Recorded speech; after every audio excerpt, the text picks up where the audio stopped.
दोस्तों स्वागत है हमारे इस वीडियो में। तो जैसे कि अभी हम क्या समझने वाले हैं, फ्रिज के फ्लेशिंग कैसे करते हैं। सभी लोग फ्लेशिंग कर लिए हैं? जी सर। कर लेंगे फ्लेशिंग? जी सर। तो फ्लेशिंग करते समय हम कौन सी लाइन को खोल के रखेंगे और कौन सी लाइन को सिस्टम में जोड़ के रखेंगे? डिस्चार्ज लाइन जोड़ के सक्शन। हाँ, डिस्चार्ज लाइन हम जोड़ देंगे और सक्शन लाइन खोल देंगे। खुला होगा तो पूरे सिस्टम का हमारा क्या हो जाएगा, फ्लेशिंग हो जाएगा। ठीक है, तो सबसे पहले थोड़ा सा इधर आ जाइए, अब दिखाते हैं। तो देखिए ये डिस्चार्ज लाइन है, मतलब कंप्रेसर, आप नया कंप्रेसर लगाते हो तो सबसे पहले कंप्रेसर को चालू करके देख लेना कौन सी लाइन से हवा निकल रही है, कौन सी लाइन हमारा डिस्चार्ज है। तो उस डिस्चार्ज लाइन को हमें उस सिस्टम में जोड़ना है ताकि ये यहाँ से हवा निकले, यहाँ से गैस निकले तो पूरा कंडेंसर में जाए। क्या जाए? पूरा कंडेंसर में। तो हम डिस्चार्ज लाइन है ये हमारा, और ये हमारा है सक्शन लाइन, ये वाली लाइन। ठीक है, तो कभी भी सक्शन लाइन अंदर की तरफ से आती है, अंदर की तरफ से सक्शन, मतलब अंदर की तरफ से जो लाइन आएगी वो कौन सी लाइन होगी? सक्शन होगी, सक्शन लाइन।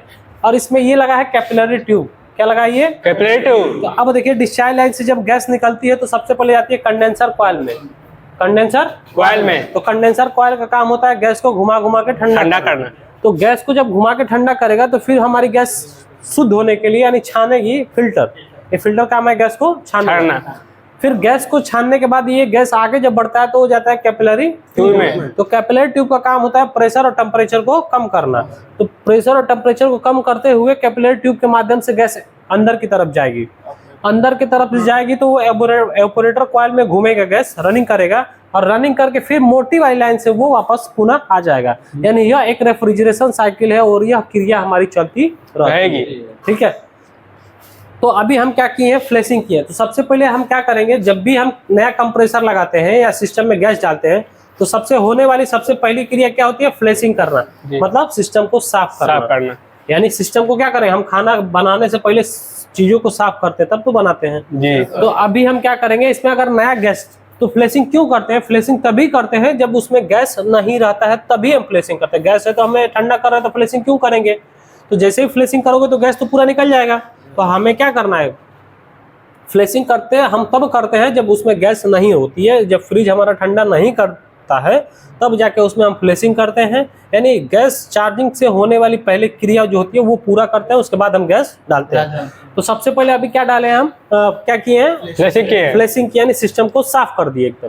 तो सिस्टम साफ में कौन कौन आ गया? कंडेंसर आ गया, हमारा एवापोरेटर कॉइल आ गया, फिल्टर को हम नया बदल देंगे कभी भी। ठीक है, और कैपिलरी ट्यूब हमारी वही रहती है। क्या रहती है?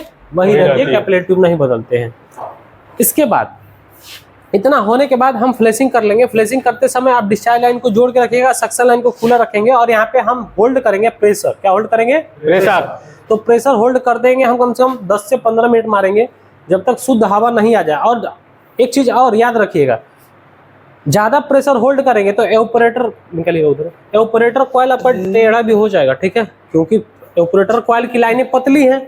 अगर इसमें ज्यादा हम प्रेशर होल्ड करेंगे तो फट भी सकती है जी सर। ये नहीं कि अपना जान नहीं आजमाना है, प्रेशर बन रहा है आपको छोड़ना है, प्रेशर बन रहा है छोड़ना है, यानी साफ करना है आपको, उसे प्रेशर होल्ड नहीं करना है। जब प्रेशर होल्ड करेंगे ना तो ये लाइन बहुत पतली है, ये ऊपर टेढ़ा भी हो जाएगा। ठीक है, तो ध्यान रखिएगा इस चीज को, ज्यादा प्रेशर नहीं रोकना है हमें। ये नहीं कि अपना पूरा जोर आजमाना हमें नहीं है उस पर। फ्लेशिंग करने का मतलब है कि धीरे धीरे कचरा क्या हो जाएगा, बाहर निकालना है, और ज्यादा रोकेंगे तो एवापोरेटर कॉइल टेढ़ा हो जाएगा। ठीक है, तो देखिए ये वाली ये जो लाइन है ना, ये पतली वाली लाइन, तो इसमें कैपिलरी ट्यूब इन हो रहा है, जो कि ये कैपिलरी ट्यूब अंदर की तरफ जा रहा है, और मोटी वाली लाइन हमारी सक्शन की लाइन है, जिससे कि ये लाइन वापस आ रही है। ठीक है, यानी इस लाइन से घूमेगा पूरा गैस, ये घूमेगा और घूम के फिर ये वाली लाइन से क्रिया करने के बाद वापस सक्शन लाइन में आ जाएगा। यानी यह क्रिया हमारी चलती रहती है। तो समझ में आ गया सबको? जी सर। तो देखिए अभी हम फ्लेशिंग किए हैं, डिस्चार्ज लाइन को जोड़ दिए हैं और सक्शन लाइन को खुला छोड़े हैं, और यहाँ पे हम बार बार फ्लेश किए हैं 10 से 15 मिनट, 10 मिनट, 15 मिनट, जो भी आप करना हो। हवा सही आने लगा तो हमारी फ्लेशिंग कंप्लीट हो गई। ठीक है, और आपको सेल्फ लीकेज चेक करना हो तो हम यहीं पे प्रेशर दाबेंगे, मतलब यहीं पे दाब के रखिएगा, और जगह जगह साबुन का झाग बना के आप चेक कर लीजिएगा जहाँ जहाँ आप जॉइंट मारे हुए। ठीक है, क्योंकि अब इसको दाब रहे तो प्रेशर बन जा रहा है, अगर लीकेज होगा तो जहाँ से लीकेज होगा पूरे सिस्टम में वहाँ से हवा निकलने लगेगा, निकलेगा कि नहीं निकलेगा? तो हमें सेल्फ हम क्या कर लेंगे, प्रेशर भर के हम लीकेज भी टेस्ट कर लेंगे, कोई एक्स्ट्रा कंप्रेसर की जरूरत नहीं पड़ेगी। ठीक है, एक्स्ट्रा कंप्रेसर की कब जरूरत पड़ती है? एसी वगैरह में एक्स्ट्रा कंप्रेसर की जरूरत पड़ती है, क्योंकि सिस्टम बड़ा होता है, माइनर लीकेज होता है उसमें लीकेज चेक करने के लिए। ठीक है, इसमें लीकेज आप यहाँ दाबिए, और जहाँ जहाँ ज्वाइंट लग रहा है यहाँ भी हो सकता है लीकेज, यहाँ भी हो सकता है, तो वहाँ साबुन का झाग बना के आप या शैम्पूल का झाग बना के आप लीकेज चेक कर सकते हैं। समझ में आ गया सेल्फ लीकेज कैसे चेक करेंगे? जी सर। इतना करने के बाद हम क्या करेंगे, सक्शन लाइन को जोड़ देंगे और वैक्यूम करके हम गैस डालेंगे। तो ये क्लियर हो गया ना सबको वैक्यूम कैसे करते हैं? जी सर। वैक्यूम क्यों करते हैं? तो वैक्यूम हम तभी करते हैं जब सिस्टम में गैस नहीं होता है, तब जाके हम वैक्यूम करते हैं, ताकि हम पूरा फ्रिज में हम वैक्यूम करेंगे, प्रेशर होल्ड करेंगे, लीकेज चेक करेंगे, उसके बाद गैस डाल देंगे। तो अभी तो फ्रिज दिख रहा है आपको कबाड़, अभी हम इसको ठंडा करा के आपके सामने दिखाएंगे गैस कैसे चढ़ाते हैं, सब कुछ आपको अभी क्लियर होगा। ठीक है जी सर। तो सबसे पहले ये बताइए सबका क्लियर है? जोर से बोलिए। जी सर। वैक्यूम करना क्लियर है? Yes sir. नया कंप्रेसर सिस्टम में ऐड कर लेंगे। जी सर। कौन सा लाइन डिस्चार्ज में जाएगा, कौन सा लाइन सक्शन में, ये नहीं कि सक्शन को उठा के डिस्चार्ज में जोड़ देना, जो डिस्चार्ज को उठा के सक्शन में जोड़ देना, तो ऐसी गलती यहाँ पे नहीं करना है। सबसे पहले आप कंप्रेसर लेके आओ नया, कंप्रेसर को चालू कर लो, देख लो कौन सी लाइन डिस्चार्ज है, कौन सी लाइन सक्शन है। तो डिस्चार्ज लाइन को हम पूरे सिस्टम में घुमाएंगे, ये जी यानी यहाँ से हवा निकलेगा तो लाइन में जाएगा डिस्चार्ज लाइन में, तो आप ऐसे भी देख के पता कर सकते हैं। तो हो गया क्लियर? Yes sir. नया कंप्रेसर जोड़ लोगे सिस्टम में, जी सर। फ्रिज में जी सर। वैक्यूम कर लोगे। जी सर। अब हम क्या कराते हैं, सॉरी अभी तो हम क्या फ्लेशिंग किए हैं, हाँ। अब हम कराते हैं वैक्यूम वैक्यूम कैसे करते हैं। ठीक है देखो अब क्या करेंगे, फ्लेशिंग करने के बाद हम सक्शन लाइन को जोड़ देंगे। सक्शन लाइन को जोड़ने के बाद हमारे पास वैक्यूम पंप है। वैक्यूम पंप किस लिए है कि अंदर का जो भी एटमॉस्फेरिक एयर है उसको बाहर निकालने के लिए क्या है, हमारे पास वैक्यूम पंप है। ठीक है तो अब देखिए वैक्यूम हम किससे करेंगे, ये हम कंपाउंड गैस से वैक्यूम करेंगे। जी सर। तो कंपाउंड गैस का यूज करते समय हम प्रेशर गेज को बंद करके रखेंगे। क्या करेंगे? बंद करके रखेंगे। और कंपाउंड गेज को क्या करेंगे, हम खोल देंगे। खोल देंगे। ये बंद कर दिए प्रेशर गेज को, और ये कंपाउंड गेज को हम खोल के रखेंगे। ठीक है और कभी भी कॉमन वाली पाइप हमारी सिस्टम में लगती है। ठीक है जी सर। ठीक है ये कभी भी कॉमन वाली पाइप हमारी एक्स्ट्रा कंप्रेसर में लगेगा। ठीक है या वैक्यूम पंप वगैरह होगा तो उसमें लगेगा। ठीक है तो देखिए ये हमारी कंपाउंड गेज की पीली वाली पाइप है, तो पीली वाली पाइप को हम किस में जोड़ेंगे, सिस्टम में जोड़ेंगे। ठीक है कंप्रेसर में जोड़ेंगे। ठीक तो कंप्रेसर में हम इसको ऐसे जोड़ देते हैं। तो ये पिन दिख रहा है ना, ये पिन को दाबने के लिए ये बाहर इधर होना चाहिए सिस्टम की तरफ है। ठीक है क्योंकि एनआरबी पिन है, एनआरबी पिन जब तक दबेगा नहीं तब तक बाहर एयर आएगा नहीं, तो इसमें याद रखिएगा ये चीज आपके होना चाहिए इस पाइप में। ठीक है ये जी सर। ठीक है अब इसको इसमें हम जोड़ते हैं।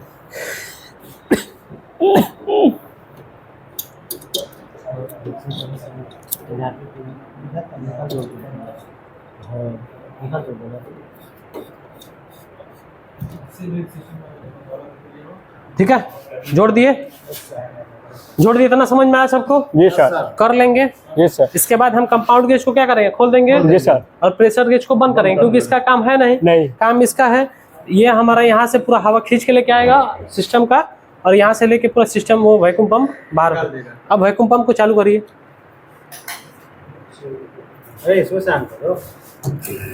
अब वैक्यूम पंप को चालू किए, अब देखिए ये कांटा धीरे धीरे हमारा किस पे जाएगा, -30 पे जाएगा। देखिए 0 पे जाएगा -30 पे। ठीक है 0 से -30 पे जाएगा, तो ये 30 पे चला जाएगा। कम से कम 10 से 15 मिनट हम वैक्यूम करेंगे, ताकि अंदर का जो भी एयर होगा ना वो सब बाहर निकल जाएगा। तो हमें पता है कि एयर के साथ गैस का मिश्रण नहीं होना चाहिए। ठीक है तो इसलिए हम वैक्यूम पंप रखते हैं। ये आपका वैल्यू कंपनी का है, तो ये सबके पास होना चाहिए जो एसी फ्रिज का काम करता है। ठीक है इतना करने के बाद 10 से 15 मिनट करने के बाद हम क्या करेंगे, गैस चार्ज करेंगे। तो समझ में आया वैक्यूम करना? जी सर। बस कुछ नहीं है। वैक्यूम होने के बाद हम इस लाइन को बंद कर दिए और वैक्यूम पंप को हम बंद कर दिए। इतना समझ में आया सभी को? तो अब वहाँ से वैक्यूम लाइन खोलिए, निकालो उसको। ठीक है आराम से आप निकाल के क्या जोड़ेंगे उसमें, गैस का बॉटल। ठीक है तो कौन सा गैस पड़ने वाला है, R134। किसका है ये, फ्रिज का है। किसका है, फ्रिज का।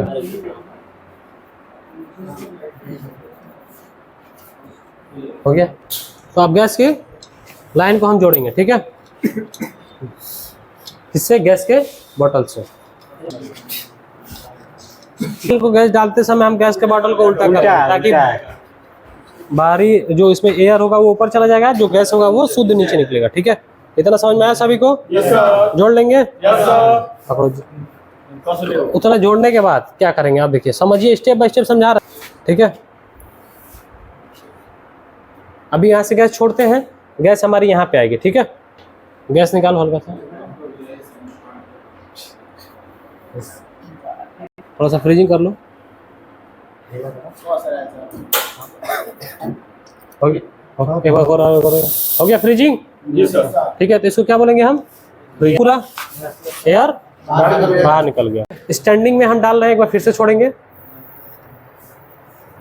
ठीक है, बस। तो देखिए 40 पे आ गया काटा हमारा। अभी आर 134 का स्टैंडिंग प्रेशर कितना था, 85 से 95। 85 से 95, और सक्शन प्रेशर 12 से 15। 12 से 15। तो देखिए गैस डालने के बाद अब सिस्टम को फिर हम चालू करेंगे। क्या करेंगे, सिस्टम को चालू करेंगे। थोड़ा सा एक बार और छोड़ते हैं। तो अभी हम गैस जो डाल रहे हैं किसके फार्म में डाल रहे हैं, लिक्विड के फार्म में। किसमें, लिक्विड में। तो इतना होने के बाद हम 2 मिनट छोड़ के रखेंगे। 2 से 3 मिनट के बाद हम फिर कंप्रेसर को चालू करेंगे, ताकि इसमें क्या गैस अब क्या होगा, पूरा घूमेगा। ठीक है, रनिंग करेगा। उसके बाद जो सक्शन प्रेशर है कितना आना चाहिए, कितना आना चाहिए सक्शन प्रेशर आर 134 का, 12 से 15 काटा बताने लगे, कूलिंग करना स्टार्ट हो जाएगा। ठीक, हम गैस प्रॉपर डाल दिए, अभी हम करके दिखाते हैं।